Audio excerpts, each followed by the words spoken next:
गांव का मुखिया बलराम रोमन गांव में अपनी बड़ी सी हवेली में अपने जवान बेटे भोला के साथ रहता था। बलराम इस गांव का मुखिया है। पूरा गांव उसकी बहुत इज्जत करता है। कुछ महीने पहले ही एक सड़क दुर्घटना में बलराम की पत्नी और उसके बड़े बेटे की मृत्यु हो चुकी थी।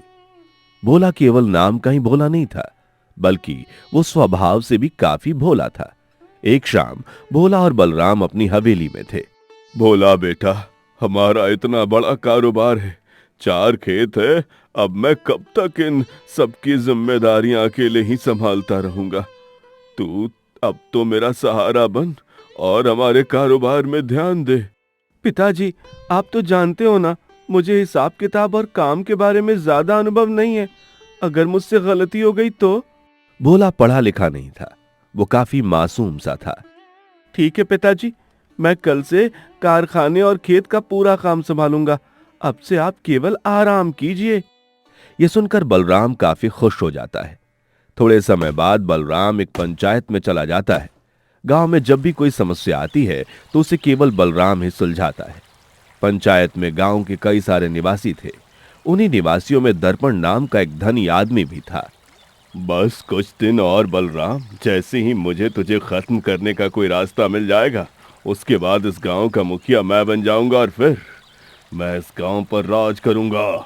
दर्पण की सालों से नजर मुखिया पद पर थी।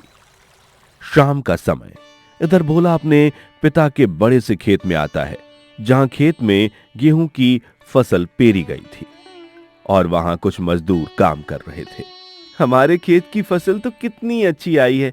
ये सब पिताजी की ईमानदारी और मेहनत का फल है। अब मैं भी पिताजी की तरह ईमानदारी और मेहनत करूंगा और अपने कारोबार को आगे बढ़ाऊंगा। भोला आज से पहले कभी खेत या कारखाने में नहीं आया था। अब इसी तरह दिन प्रतिदिन बीतने लगे। भोला रोज कारखाने में जाकर काम संभालने लगा और खेतों में आकर देखरेख करने लगा।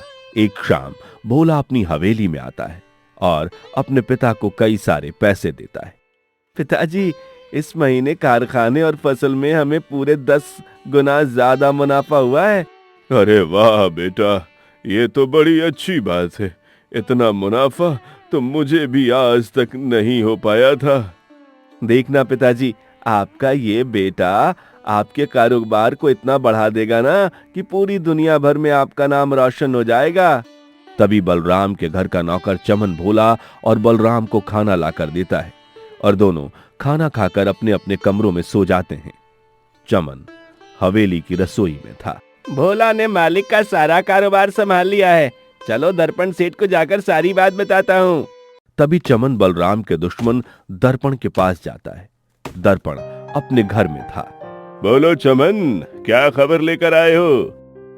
सेठ जी, मुखिया जी ने अपने सभी कारोबार से ध्यान हटा दिए हैं और अब उनका बेटा भोला उनकी सभी कारोबार को संभाल रहा है। क्या बात है चमन। सेठ जी, अब भोला तो कितना भोला है ये तो आप भी जानते ही हो। तो बस आप उसके भोलेपन का फायदा उठाकर उसकी सारी संपत्ति अपने नाम करके इस गांव का मुखिया बन जाइए। वो तो तुम मुझ पे छोड़ दे चमन। उस भोला को कैसे बेवकूफ बनाना है मैं ये बहुत अच्छी तरह से जानता हूँ। चमन दर्पण के साथ मिला हुआ था। अगले दिन भोला अपने खेत में था, तभी वहां दर्पण आता है। ओह, क्या बात है भोला, तूने तो अपने पिता का सारा कारोबार संभाल लिया। जी सेठ जी। पर क्या फायदा तुम्हारी इतनी मेहनत करने का भोला, तुम्हें क्या मिलेगा इस सब में? मैं कुछ समझा नहीं सेठ जी। अरे भोला, तू बड़ा भोला है रे। अब तेरे पिताजी तो बूढ़े हो चुके हैं, इसलिए उन्होंने अपनी सारी जिम्मेदारी तेरे कंधों पर डाल दी और तुझे अपना नौकर बना दिया। ये क्या बोल रहे हैं आप सेठ जी? अपने पिता की सेवा करना तो हर बेटे का कर्तव्य होता है। बेटा, अरे भोला, तू सच में बहुत भोला है। तू जिसे अपना पिता कह रहा है ना, असल में वो तेरा पिता है ही नहीं। तू जब छोटा बच्चा था ना, तब बलराम तुझे सड़क पर से लेकर आया था और तब से तुझे पालता आ रहा है और अब वो तुझसे अपनी सेवा करवाएगा। नहीं नहीं, मैं अपने पिताजी का बेटा हूँ। अच्छा, ये बता, जब बलराम के पास इतनी संपत्ति है तो उसने अपनी संपत्ति में से एक भी चीज तेरे नाम की है क्या? नहीं ना, क्योंकि तुझे अपना बेटा वो मानता ही नहीं। अरे कल को अगर उसे कुछ हो गया तो ये सारी संपत्ति उसी के नाम है और इसमें से तुझे फूटी कौड़ी भी नहीं मिलेगी और ये सारी संपत्ति सरकार के खाते में चली जाएगी। क्या? अब मुझे ही ले लो, मैं अपनी सारी संपत्ति अपने बेटे के नाम करवा चुका हूँ। कल को अगर मुझे कुछ हो गया तो मेरे बेटे को रास्ते पर बैठकर भीख ना मांगना पड़े। अब अगर तू बलराम का सच में बेटा होता तो बलराम अपनी संपत्ति तेरे नाम कर देता। बात तो सही है, पिताजी ने अब तक मेरे नाम कुछ भी नहीं किया है। बलराम तुझे नौकर की तरह इस्तेमाल कर रहा है, इसलिए कह रहा हूं कि तू अपने पिता की सारी संपत्ति धोखे से अपने नाम करवा ले और ये सब कुछ बेचकर कहीं दूर जाकर मजे से अपना जीवन बिता। तेरे पिता का क्या, वो आज नहीं तो कल मर ही जाएगा है, पर तेरे सामने तो पूरा जीवन पड़ा है। दर्पण भोला को काफी बहकाता है और भोला जो काफी भोला था वो दर्पण की चिकनी चुपड़ी बातों में आ जाता है। नहीं नहीं, इस संपत्ति पर मेरा अधिकार है, मैं ये सारी संपत्ति अपने नाम करवा लूंगा। तभी भोला घर आता है और कार्य ले जाकर अपने पिता की सारी संपत्ति के पेपर अपने नाम बनवाता है।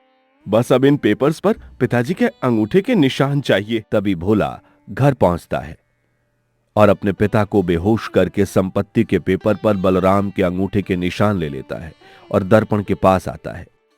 भोला, मैं तुझसे ये सारी संपत्ति 1 करोड़ में खरीद लेता हूं। तभी भोला संपत्ति के पेपर दर्पण के नाम करवाकर उससे एक बैग में पैसे लेकर वहां से चला जाता है। अब उस बलराम की सारी संपत्ति मेरी हो गई। चमन दिनेश, जाओ उस भोला से सारे पैसे छीन लो। तभी दर्पण के 2 आदमी भोला के पीछे आते हैं। दोनों ने काला निकाब पहन रखा था। तभी वो भोला को मार पीट कर उसके पास से सारे पैसे लेकर भाग जाते हैं। मेरे पैसे, अब मैं क्या करूं? मेरी संपत्ति भी गई और पैसा भी। नहीं नहीं, अब मैं यहां नहीं रहूंगा। तभी भोला वहां से हमेशा के लिए भाग जाता है। इधर दर्पण अपने घर में पैसे और वो पेपर लिए बैठा था। इसे कहते हैं एक तीर से 2 निशाना। संपत्ति भी मिल गई और पैसा भी वापस आ गया। तभी अचानक दर्पण के खेत में गैस सिलेंडर फट जाता है और दर्पण और उसके परिवार सभी की इस घटना में मृत्यु हो जाती है और सारे पैसे और बलराम की संपत्ति के पेपर भी जलकर खाक हो जाते हैं। अगले दिन इस हादसे से पूरे गांव में तहलका मच जाता है। सच कहते हैं, जो इंसान ईमानदार होता है ना, उसके साथ चाहकर भी कुछ बुरा नहीं होता। बलराम की संपत्ति बलराम के पास ही थी, पर भोला उससे हमेशा के लिए दूर हो गया था।